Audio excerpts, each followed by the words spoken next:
Everyone, this is Aarti and welcome to SR education online classes. आज से हम जो डिस्कस करने वाले हैं ऑल इंडिया टीचिंग पेडागोजी के टॉपिक वाइज डिस्कस करेंगे। ये आपके सभी एग्जाम के लिए इम्पोर्टेंट रहेगा, चाहे आपका सीटेट का एग्ज़ाम हो, डीएसएसबी का एग्ज़ाम हो, केवीएस का एग्ज़ाम हो या एनवीएस का एग्ज़ाम हो, सुपर टेट का एग्ज़ाम हो या एस्टेट का एग्ज़ाम हो। जितने भी हमारे स्टेट में टीचिंग के एग्ज़ाम होते हैं, कंप्लीट पेडागोजी को हम लोग डिस्कस करेंगे। इसके अंतर्गत सारे टॉपिक को हम लोग कवर करेंगे और पीआरटी, टीजीटी और पीजीटी तीनों ही लेवल के एग्ज़ाम को क्रैक करने के लिए ये क्लास रहेगी काफ़ी इंपॉर्टेंट हमारी ऑल इंडिया टीचिंग पेडागोजी के नाम से। तो चलिए डिस्कस करते हैं। आज हम जो डिस्कस करने वाले हैं प्रिंसिपल ऑफ गुड टीचिंग, यानी कि जो अच्छे शिक्षण के सिद्धांत कौन कौन से, कि हम जो टीचिंग करते हैं उसके सबसे अच्छे जो शिक्षण सिद्धांत माने जाते हैं एक अध्यापक के द्वारा, वो कौन से होते हैं बच्चों को सिखाने के लिए,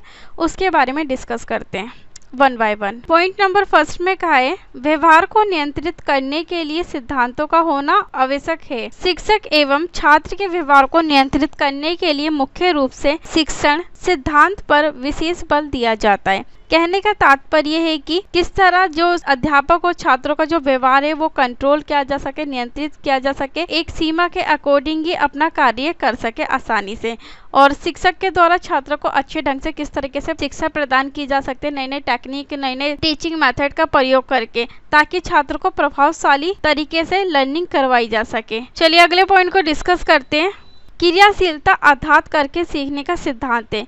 क्रियाशीलता का जो सिद्धांत है कैसा है, वो लर्निंग बाय डूइंग है। इसमें करके सीखने पर विशेष रूप से बल दिया जाता है। इसमें क्या है, क्रियाशीलता का जो अर्थ होता है वो शिक्षक को प्रत्येक पाठ में क्रियाशीलता उत्पन्न करनी चाहिए। यानी कि जब भी अध्यापक कोई चीज़ पढ़ाता है क्लास में तो उसको कैसे करना चाहिए, यानी कि एक्टिविटी के द्वारा करवानी चाहिए बच्चों से। या तो पहले एक्टिविटी करवाए और बच्चों से लर्निंग बाय डूइंग के द्वारा सिखाना चाहिए। जब बच्चे करके किसी चीज़ को सीखते हैं तो उसमें जो है वो बेहतर तरीके से कर पाते हैं और उनका जो ज्ञान है और जो नॉलेज है वो लंबे समय तक भी टिकाऊ रहती है और बच्चे आसानी से भूलते भी नहीं है। इस चीज़ को अपनाकर ही शिक्षक को अपना शिक्षण प्रदान करना चाहिए। इसके अंतर्गत दो प्रकार के हमारी एक्टिविटी आती है, दो प्रकार की क्रियाशीलता आती है। पहला होता है शारीरिक, दूसरा होता है मानसिक। शारीरिक क्रियाशीलता का जो अर्थ है वो विद्यार्थी की कामेंद्रिया से है, यानी कि बच्चे जो भी काम करते हैं, यानी कि अध्यापक के द्वारा चैप्टर को पढ़ाया गया उसके बाद उसी के ऊपर ही एक्टिविटी करवाई गई। तो इससे क्या होगा, बच्चे ने एक तो पढ़ा भी और दूसरा उसके ऊपर वही एक्टिविटी को शामिल किया गया। तो इससे क्या होता है कि बच्चे की जो काम करने वाले सभी जो अंग है वो कैसे रहते हैं, हमेशा क्रियाशील रहते हैं। मानसिक क्रियाशीलता के द्वारा जो विद्यार्थी की जो ज्ञानेंद्रिया होती है, सेंसेस होती है, मेंटल एक्टिविटी के अंदर वो हमेशा एक्टिव रह के बच्चा काम करता है। अध्यापक के द्वारा पढ़ाई गया साइंस में क्या हवा में भार होता है, तो उसके बाद नई नई उस पर परिकल्पनाएं बनाई जाएगी अध्यापक के द्वारा, उसमें एक्टिविटी को भी शामिल किया जाएगा। और उसके बाद क्या होगा, फिर क्वेश्चंस पूछे जाएंगे शिक्षक के द्वारा क्या हवा में भार होता है। जब बच्चे ने एक्टिविटी करी होगी, उस चैप्टर को पढ़ा होगा, तो बच्चे उसका आंसर भी आसानी से दे पाएंगे। चलिए अगले पॉइंट को डिस्कस करते हैं। मनोवैज्ञानिक दृष्टि से प्रत्येक विद्यार्थी अपने स्वभाव से क्रियाशील होता है। अतएव सफल शिक्षण के लिए शिक्षक को विद्यार्थी की रचनात्मकता तथा अन्य मूल प्रवृत्तियों तथा इंद्रियों का अधिक से अधिक प्रयोग करना चाहिए। कहने का तात्पर्य कि जो विद्यार्थी होता है, बालक होता है, वो बचपन से ही कैसा होता है, हमेशा क्रियाशील रहता है, हमेशा एक्टिव रहता है। छात्रों की ज़्यादा से ज़्यादा उनकी रचनात्मकता या फिर एक्टिविटी पे हमें बल देना चाहिए और उसके साथ उनकी जो मूल प्रवृत्तियाँ होती है और बच्चे के काम करने की जो सेंसेस होते हैं, उनकी इंद्रियाँ होती है, उस पर हमें ज़्यादा से ज़्यादा बल देना चाहिए, ताकि बच्चे जो है जब अध्यापक के द्वारा किसी चीज़ को पढ़ाया जा रहा है तो बच्चे उस पर पूरी तरीके से ध्यान केंद्रित कर पाए। जब बच्चे ध्यान केंद्रित करेंगे तो उसमें क्या होगा कि उन्हें समझने में भी आसानी होगी और शिक्षक जो अपना शिक्षण है वो सरल तरीके से छात्रों के आगे रुचिपूर्ण तरीके से पढ़ा सकेगा। तो इस चीज़ पर ज़्यादा बल देना चाहिए एक अध्यापक को अपने शिक्षण के अंतर्गत।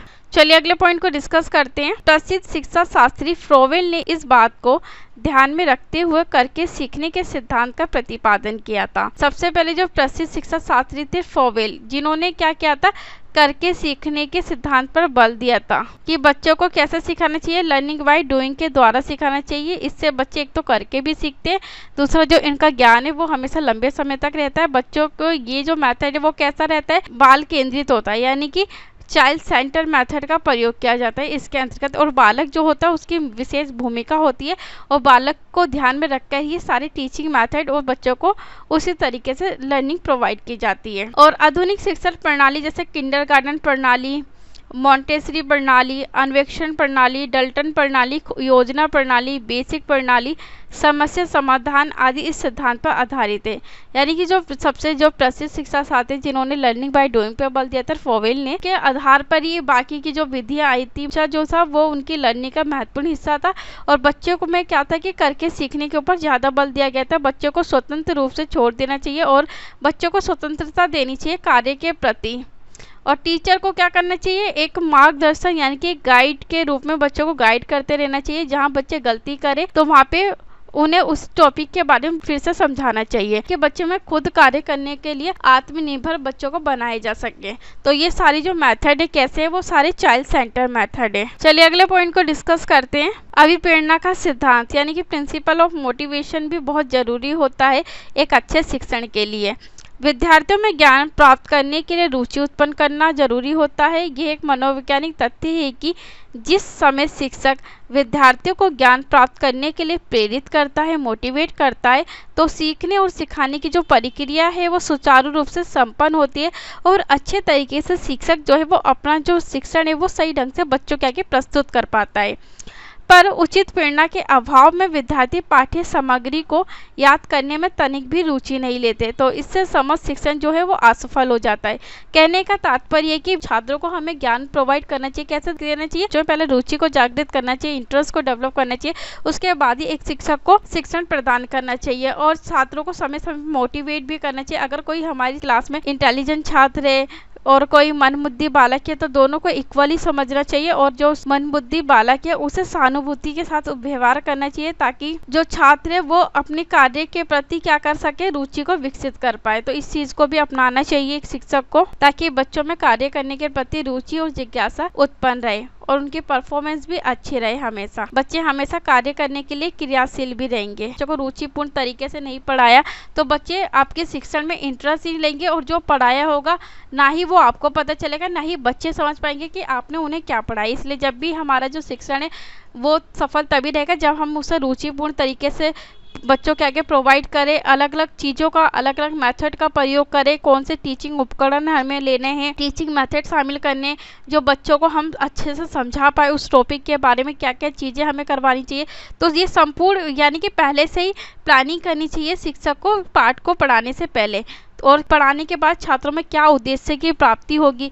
तो ये सारी चीज़ें कैसी होनी चाहिए, टीचर को पढ़ाने से पहले इन उद्देश्य को, इन एक्टिविटी को शामिल करना नहीं करना ये पहले ही माइंड में सेट होना चाहिए। उसी के अनुसार ही शिक्षक को अपनी जो लर्निंग है उसके बाद बच्चों को पढ़ाना चाहिए। यानी कि पहले शिक्षक को समझना जरूरी है कि उन्हें कैसे पढ़ाना है ताकि छात्र जो है वो बेहतर तरीके से समझ पाए। चलिए अगले पॉइंट को डिस्कस करते हैं, रुचि का सिद्धांत यानी कि प्रिंसिपल ऑफ इंटरेस्ट भी बहुत जरूरी होता है छात्रों को सिखाने के लिए, एक अच्छे शिक्षण के लिए भी। जब विद्यार्थी को पाठ्य विषय की रुचि उत्पन्न हो जाती है तो वे ज्ञान को सरलतापूर्वक ग्रहण कर लेता है। विद्यार्थी की जिज्ञासा को जागृत किया जाए तथा उसे पाठ का उद्देश्य स्पष्ट रूप से ज्ञात हो जाएगा तो विद्यार्थी की पाठ के प्रति रुचि अवश्य जागृत हो जाएगी। पाठ्य विषय का विद्यार्थियों की क्रियाओं और उद्देश्यों से संबंध स्थापित भी किया जाए। शिक्षण को विद्यार्थियों के सक्रिय जीवन से संबंधित किया जाए। कहने का तात्पर्य कि जब हम बच्चों में इंटरेस्ट डेवलप कर देते तो और जो ज्ञान है वो कैसा होता है, छात्र आसानी से उसे ग्रहण कर लेते और भूलते भी नहीं है। उस विषय के प्रति उनमें इंटरेस्ट भी रहता है, जिज्ञासा भी रहती है और वो अंदर से अभिप्रेरित रहते हैं। और जो पाठ पढ़ाने का जो उद्देश्य है अध्यापक के द्वारा छात्रों को वो उन उद्देश्यों की प्राप्ति भी इजिली हो जाती है। तो हमें क्या करना चाहिए, विद्यार्थियों के अंदर रुचि को जागृत करना चाहिए, उसके बाद छात्रों को पढ़ाना चाहिए, प्रभावशाली तरीके से छात्रों के आगे शिक्षण को प्रदान करना चाहिए। और जो भी छात्रों की हम क्रियाओं का प्रयोग करें, एक्टिविटी को शामिल करें तो वो कैसा होना चाहिए, बच्चे के डेली लाइफ से संबंधित होना चाहिए। तावी ज्ञान और भारी जीवन को एक साथ जोड़कर हमें पढ़ाना चाहिए। इससे क्या होगा कि बच्चे जो चीज़ अपनी किताब में पढ़ेंगे जब वो अपने बाहर के परिवेश में देखेंगे तो बच्चे में क्या होगा, इंटरेस्ट डेवलप होगा और उस किताब को अपने से अलग भी नहीं समझेंगे और इससे बच्चे हमेशा सीखने के लिए प्रति एक्टिव रहेंगे। चलिए अगले पॉइंट को डिस्कस करते हैं, पॉइंट नंबर 4। जीवन से संबंध स्थापित करने का सिद्धांत, यानी कि जब हमें छात्रों को कोई भी चीज़ पढ़ाते हैं क्लास में तो बच्चों के जीवन से जोड़कर हमें पढ़ाना जरूरी होता है। इससे एक तो क्या प्रभाव पड़ता है, बच्चे अपनी लाइफ को और उस किताबी एग्जाम्पल को दोनों को ही इंटरलिंक कर पाते हैं, यानी कि लिंकिंग कर पाते हैं और उस चीज़ को अपने आप से जुड़ा हुआ महसूस कर पाते हैं। जो अध्यापक के द्वारा पढ़ाया जा रहा है ये उनके जीवन से अलग है। तो हमें क्या करना चाहिए, एक दूसरे से संबंध स्थापित करके छात्रों को शिक्षण प्रदान करना चाहिए। मनोवैज्ञानिक दृष्टि से प्रत्येक स्तर के विद्यार्थियों की अपनी अपनी दुनिया अलग होती है और प्रत्येक विद्यार्थी केवल उन क्रियाओं अथवा विषय में ही अधिक रुचि लेता है जिनका इसकी अपनी निजी दुनिया से संबंध होता है। कहने का तात्पर्य वही है कि छात्र या फिर विद्यार्थी क्या होता है, उनमें इंडिविजुअली डिफरेंस होता है, व्यक्तिगत अंतर होता है। उनकी सोचने की, थिंकिंग करने की जो शक्ति होती है वो भी क्या होता है, हर बच्चे का अलग अलग होता है और उनकी दुनिया भी अलग होती है। स्वभाव, उनके सोचने का तरीका, उनका रहने का तरीका सभी अलग होता है।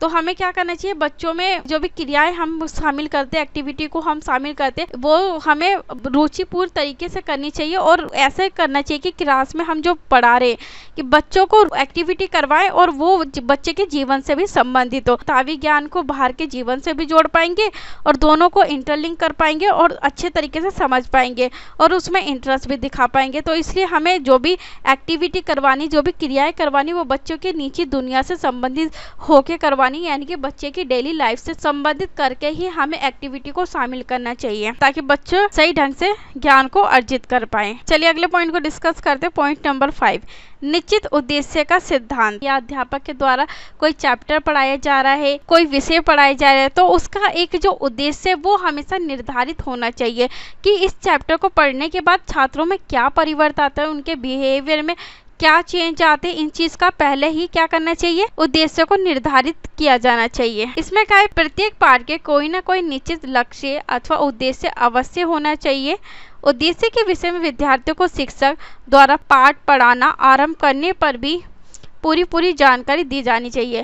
कहने का तात्पर्य वही है कि अगर अध्यापक को पढ़ाना है तो पढ़ाने से पहले उसे पूरा ये निर्णय लेना चाहिए कि निर्धारित करने चाहिए कि इस पाठ को पढ़ाने के बाद छात्र में कौन से उद्देश्य की प्राप्ति की जा सकती है, छात्रों के व्यवहार में किस तरीके से परिवर्तन आ सकता है। तो जैसे हम एग्जाम्पल लेते हैं, हमने बताया कि बच्चों को मैथ के सब्जेक्ट में कि त्रिभुज के तीनों कोणों का योग 180 डिग्री का होता है। उद्देश्य है कि बच्चों को ये ज्ञान हो जाएगा कि त्रिभुज के तीनों कोणों का जो योग है वो 180 डिग्री होता है। तो बच्चे अपनी जो क्रिएटिविटी है, यानी कि बच्चे ऐसा नहीं है कि तो आपने बता दिया कि त्रिभुज के तीनों कोणों का योग 180 डिग्री होता है, तो बच्चे उसे करके भी देखेंगे कि आखिर क्यों होता है कि त्रिभुज के तीनों कोणों का योग, एक एक कोण को मापेंगे और उसे तालिका में लिखेंगे। फिर उसके बाद तीनों को ऐड करेंगे, फिर उन्हें ज्ञात होगा कि हाँ त्रिभुज के तीनों कोणों का योग 180 डिग्री होता है। उनके जो व्यवहार है उसमें भी परिवर्तन हो गया और साथ में बच्चों में मैथ का कॉन्सेप्ट भी डेवलप हो गया।